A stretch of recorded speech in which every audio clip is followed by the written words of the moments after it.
Ne deri tani kemi mësuar gjymtyrët pra kryesore që janë kryefjala dhe kallëzuesi dhe gjymtyrët të dyta që janë rrethanori, kundrinori dhe përcaktori. Rrethanori dhe kundrinori janë pjesë e grupit folio, ndërsa përcaktori është pjesë e grupit emëror.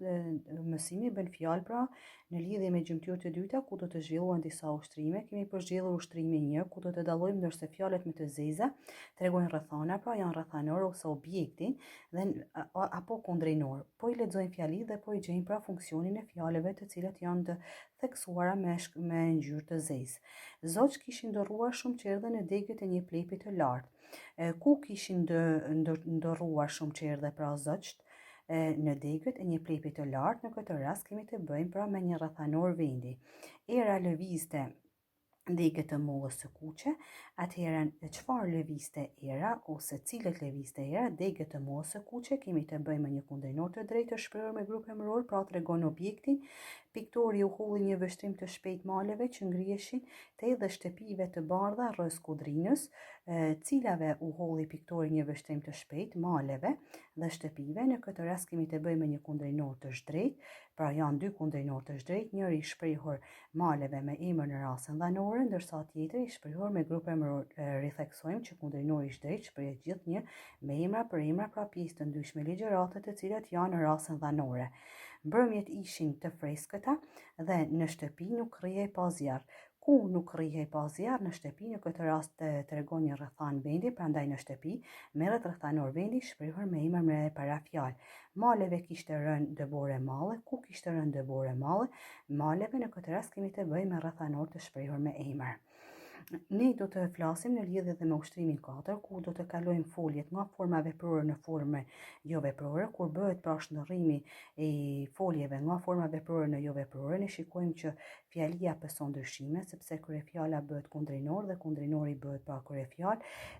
Le të marrim shembujt e mëposhtëm. Lexojmë një herë kërkesën, pra fjalitë e mëposhtme shndërroheni nga veprore në pra pësore. Çfarë ndryshimesh ndodhin? Diskutoni për to. Era, përkull, plepat e njom. Në radhë të parë, era është kryefjala, përkull është kallëzuesi, plepat e njom kundrinori i drejtë, përkull është folje në kohën e tashme, forma veprore do ta shndërrojmë në formën jo veprore dhe koha ruhet përsëri e njëjta, koha e tashme. Plepat e njom përkulen nga era. Atëherë, plepat e njom i cili ishte në funksionin e kundrinorit, tashmë kalon në funksionin e kryefjalës. Kalojmë në fjalinë e dytë, ushtria e Skënderbeut pushtoi kështjellën. Në këtë rast, ushtria e Skënderbeut është kryefjalë shprehur me grup emëror, pushtoi është kallëzuesi shprehur me folje. Në kohën e kryer të thjeshtë, kështjellën kundrinori i drejtë, do të vërim që pikërisht kështjellën që është kundrinori i drejtë do të kalojë në funksionin e kryefjalës. Pushtoi do të kalojë në formën jo veprore duke ruajtur përsëri pra kohën e saj që është koha kryer e thjeshtë.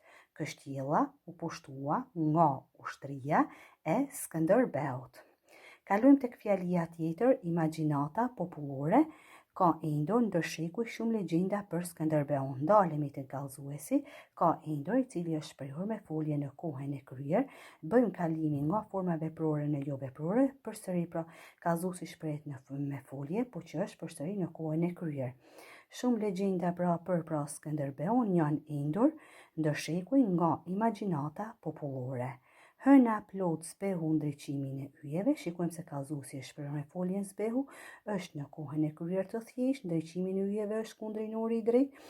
Kur ta shndërrojmë fjalin nga forma veprore në jo veprore, shikojmë që kundrinori do të kalojë në funksionin e kryefjalës dhe e bëjmë shndërrimin, ndriqimi i yjeve u zbe nga hëna e plot.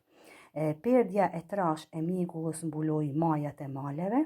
Në këtë rast kemi kallëzues të shprehur me folje përsëri në kohën e kryer të thjeshtë. Majat e maleve që është kundrinori i drejtë i shprehur me grup emëror do të kalojë në funksionin e kryefjalës. Për shembull, majat e maleve u mbuluan nga perdja e trash e mjegullës. Pra, vërim edhe një herë ndryshimet kur bëhet kalimi nga forma veprore, jo veprore të foljeve. Ruhet ajo kohë që është, thjesht ndryshon forma, kundrinori kalon në funksionin e kryefjalës.